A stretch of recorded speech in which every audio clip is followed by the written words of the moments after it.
So I was bored and I was thinking to myself, I don't think I've ever told anyone really my first out of body experience in depth. And I would, fuck it, might as well tell somebody because it's kind of interesting. It has a weird symbolism in it in the end. So anyway, I was in 2013. I was a pretty bad heroin addict, and this is what happened. I was in my bed and I had just done some, and I was nodding out, and I nodded out. I don't know whether I OD'd or what, but I just, passed out of existence, which is what I was trying to do every single time. So this time was different. I left my body. I hovered above my body. I looked at my body in utter amazement, astonishment. Floated around the room. I remember I was completely attracted to the vibrancy of the black light. It was near my bed. I remember it just looked so much crazier, like it was super bright. Here's the weird part. Then a portal opened up in the left upper corner of my bedroom where the ceiling and the wall meets. I had an intuitive pull to go into it. This is very similar to a lot of near-death experiences, but this is what happened. I went into the portal. Okay, this was my very first wormhole experience. I shot down it with a super fast speed, extremely vivid and vibrant colors of all kinds all around me. Just a tunnel, hauling ass up and down like that old school 90s show Sliders. Pretty much the same thing. This is the crazy part. I got to the end of it and it all just came to an abrupt halt.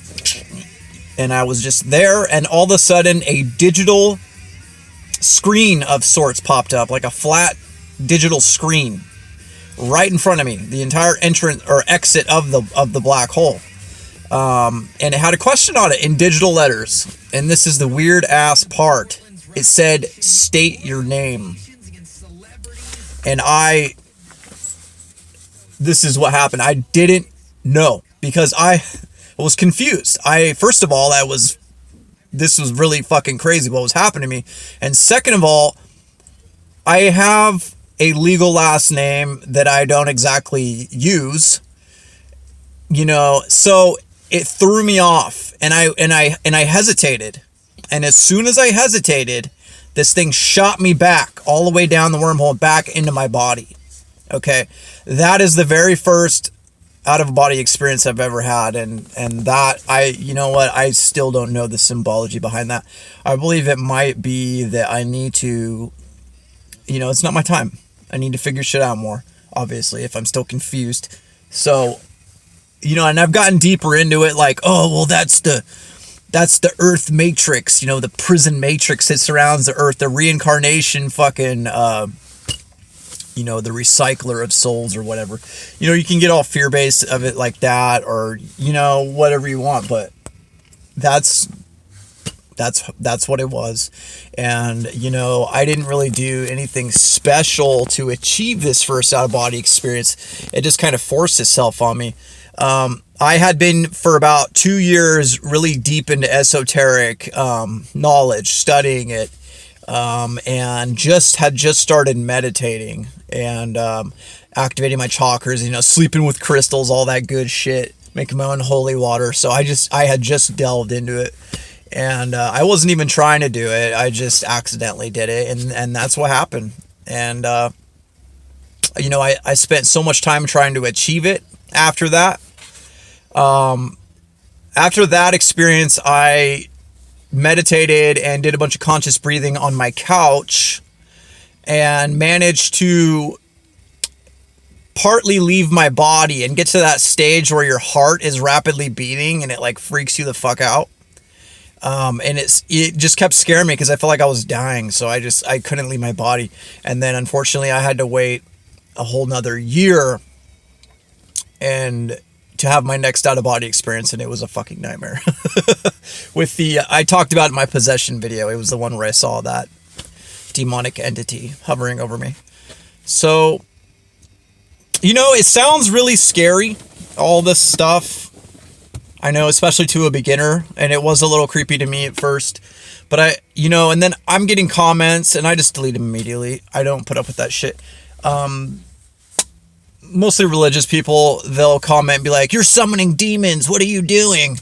You know what, man? You gotta fight fucking demons to ascend. That's just the way it is. You have to face your demons.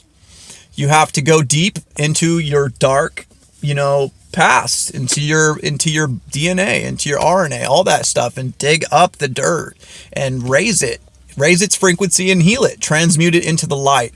So you cannot be afraid. I mean, it's just part of the process.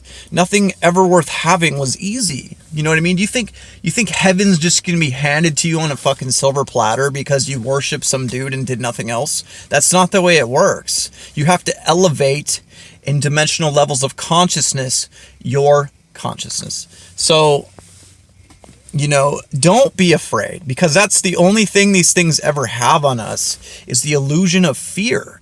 Okay, they have to trick us with illusion for us to relinquish our power to them, or so that they can damage us or feed off of us. Okay, they aren't literally doing it to us.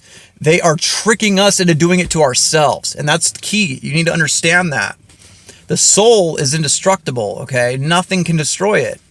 There's been some talk that dying in a nuclear blast can set back the soul for countless ages. I honestly wouldn't know about that. It was in the Law of One. It talks about how the victims of Hiroshima and Nagasaki, the ones that were vaporized, were completely devastated and had to be fully recycled.